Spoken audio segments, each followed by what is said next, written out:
But we did bid on this deal where we wanted to actually be the settlement system for utility payments, electric and water payments in Addis Ababa. They have a terrible problem where the incumbent there, you have to pay at kiosks or you have to pay over the phone. And they have a situation where over 20% of the time the payment fails. And sometimes the consumer is not even told. So they thought they paid their power bill and then their power gets shut off. And they have to like call with a friend's phone and be like, hey, my power's off. They wait on hold for 3 hours. They make a payment again. People promise them it's going to come back. And then 2 weeks later, it doesn't come back. It's a horrible system. And when you pay in kiosks, some people have to wait 3 hours in line. Wealthier people actually pay people to wait in line for them.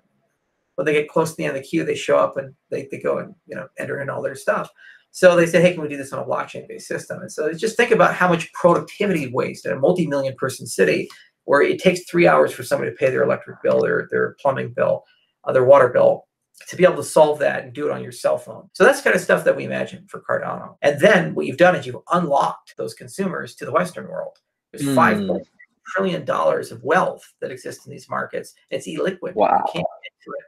And so then you say, okay, well, now that we have this system for the first time ever, they have basically a micro bank account. For the first time ever, they can take loans. And I'll give you a very succinct example.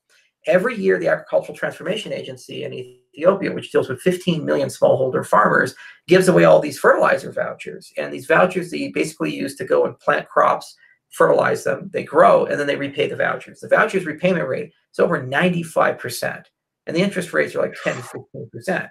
So you have a microfinance situation where you have a sovereign guarantee of repayment if they don't repay, with a native 95% repayment rate and a 15% return. Can you imagine turning that into a financial product and collateralizing that and selling it on Wall Street? So when we talk about making liquidity for that wealth, that's exactly what I'm talking about. This is the next generation of financial products. And we can do that all on Cardano.